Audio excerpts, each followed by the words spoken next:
Hello student, मैं हूं प्रतीक और इस वीडियो में मैं आपको प्रकाश क्या होता है, प्रकाश के गुण, परावर्तन तथा परावर्तन के नियमों के बारे में बताने वाला हूं। तो ये क्लास 10 फिजिक्स का सबसे पहला पार्ट है, प्रकाश का परावर्तन तथा अपवर्तन। तो प्रकाश क्या होता है सबसे पहले यही जान लिया जाता है। तो प्रकाश वह ऊर्जा है जिसके द्वारा हम वस्तुओं को देख सकते हैं। प्रकाश एक प्रकार की वह ऊर्जा होती है जिसके द्वारा हम वस्तुओं को देख सकते हैं, लेकिन प्रकाश हमें नहीं दिखाई देता है। और फिर क्या होता है प्रकाश के गुण। प्रकाश के गुण के बारे में क्या क्या लिखा है? प्रकाश सरल रेखा में गमन करता है। प्रकाश जब कभी भी गमन करता है मतलब प्रकाश सीधी रेखा में चलता है, वो टेढ़ी मेढ़ी जिगजैग गति से नहीं चलता है। प्रकाश विद्युत चुम्बकीय तरंग है, इसलिए इसे संचरण के लिए किसी माध्यम की आवश्यकता नहीं होती है। और फिर आगे प्रकाश अपारदर्शी वस्तुओं की तीक्ष्ण छाया बनाता है। अपारदर्शी मीन्स जो जिसके आर पार देखा ना जा सके। अगर कोई यहाँ पे ऑब्जेक्ट रख दो और उसके ऊपर से यहाँ पे और फिर उसके ऊपर से अगर लाइट करोगे, उसके ऊपर लाइट डालोगे तो क्या होगा, उसकी छाया नीचे बनेगी। मतलब जिसका जो जितना पारदर्शी होगा, मान लो जैसे छत के जब ऊपर रह जाता है, ऊपर प्रकाश की लाइट छत के पे पड़ती है तो उसके नीचे जो बैठे रहते हैं या नीचे जब देखोगे तो वहाँ पे छाया बनी रहती है। और फिर प्रकाश की चाल निर्वात में सबसे अधिक होती है और कितनी होती है? 3×10⁸ मीटर पर सेकंड। ये ज़्यादातर परीक्षा में भी पूछा जाता है कि प्रकाश की गति कितनी होती है, प्रकाश की चाल कितनी होती है। प्रकाश की चाल सबसे अधिक किसमें होती है? तो प्रकाश की चाल निर्वात में सबसे अधिक होती है।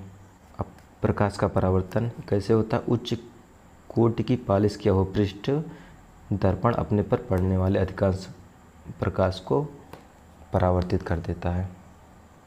तो प्रकाश का परावर्तन क्या होगा? जिससे किसी चिकनी सतह से पड़ने के बाद वापस उसी माध्यम में लौट जाना, प्रकाश की किरण को प्रकाश का परावर्तन कहलाता है। और फिर ये प्रकाश के परावर्तन के दो नियम होते हैं। आपतन कोण परावर्तन कोण के सदैव बराबर होता है।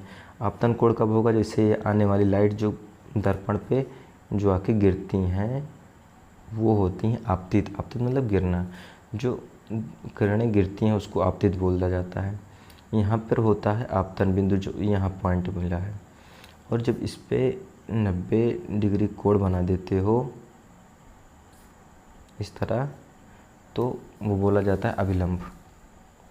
और जो टकरा के जो किरण वापस जाती हैं उसे बोला जाता है परावर्तित किरणें। तो दर्पण में जब आपतन कोण जो जितना होगा, आपतन कोण को I और परावर्तन कोण को R से दिखा देते हो, तो जितना आपतन कोण होगा उसी के बराबर परावर्तन कोण होगा। इसलिए पहला नियम क्या है? आपतन कोण सदैव परावर्तन कोण के बराबर होता है। फिर आगे क्या मिला है? आपतित किरण दर्पण के आपतन बिंदु पर अभिलंब तथा परावर्तित किरण सभी एक ही तल में होते हैं। जैसे आपतित किरण हुई, गिरी यहाँ पे, जो आपतित किरण यहाँ पे हुई तो जहाँ पे आके दर्पण से टकराती है उसको बोलते हो आपतन बिंदु। आपतन बिंदु। और फिर जब जहाँ पे आपतन बिंदु होता है उसी पे 90 डिग्री जो खींच लेते हो तो बन जाता है अभिलंब। और फिर उसके बाद में टकरा के वापस लौटने की घटना को परावर्तन बोलते हो। तो आपतित किरण ये हो गई, परावर्तित किरण ये हो गई और अभिलंब ये हो गया। ये तीनों एक ही तल में होते हैं। ऐसा तो नहीं होगा कि मतलब अगर यहाँ पे परावर्तन हो जाए, आपतन हो जाए, गिरे किरण और गिरने के बाद कहीं दूसरे तल से परावर्तन होगा, तो ऐसा तो कोई संभव है नहीं। तो उसके परावर्तन के दो नियम होते हैं। पहला होता है आपतन कोण सदैव परावर्तन कोण के बराबर होता है, और दूसरा क्या होगा? आपतित किरण दर्पण के आपतन बिंदु पर अभिलंब तथा परावर्तित किरण सभी एक ही तल में होते हैं। ये देखो एक ही तल पे सब हैं।